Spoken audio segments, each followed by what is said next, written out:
ఎన్ని ఇయర్స్ నుంచి ఉంటున్నారు మీరు లండన్ లో?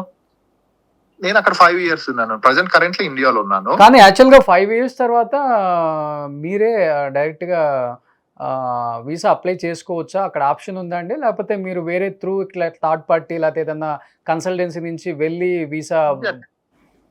కొన్ని ఉంటాయండి. But employer depends upon employer అది. సో మనం వర్క్ చేసే ఎంప్లాయర్ మనం నచ్చి మనకి తన స్పాన్సర్షిప్ ఇస్తే అది ఈజీగా ఉంటదండి. సో చాలా వరకు అయితే అలా జాబ్. అంటే వీళ్ళు ఏంటి మల్టిపుల్ కంపెనీస్ తో వీళ్ళు టైప్ అయి ఉంటారా? వీళ్ళకి ఈజీగా వీసా ప్రాసెస్ వీళ్ళు ఈజీగా చేస్తారా? వీళ్ళకి కంపెనీ ఉందా అసలు? వీళ్ళ పేరు మీద ఒక 7-8 కంపెనీస్ ఉన్నాయండి వీళ్ళ ఓన్ గా. మధుకర్ జాగర్లముడి గారి పేరు మీదనే యూకేవిఐ వెబ్సైట్ లో కొడితే వస్తుందండి అదంతా డీటెయిల్స్ అన్ని. తన పేరు మీద కంపెనీస్ ఉన్నాయి. ఓకే, ఎంప్లాయీస్ ఉన్నారా దాంట్లో?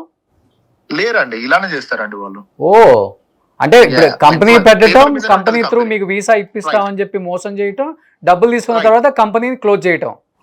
రైట్ అండి, పేపర్ మార్కే ఉంటదండి కంపెనీ. సో లైవ్ లో ఉండదు, ఎంప్లాయీస్ ఉండరు, ఎవరు ఉండరు. వాళ్ళకి వీసాలు ఇస్తారు. వీసాలు కొన్నేమో ముందే ఫేక్ సిఓఎస్ ఇస్తారండి. ఇంకా కొందరికి ఏం చేశారంటే సిఓఎస్ ఇచ్చాక వీసా వస్తుంది, వీసా వచ్చాక వాళ్ళకి పేరోల్ రన్ చేయాలండి. ఇప్పుడు గవర్నమెంట్ కి వీళ్ళు ట్యాక్స్ కట్టాలి. ఎంతమంది అయితే ఎంప్లాయీస్ ఉన్నారో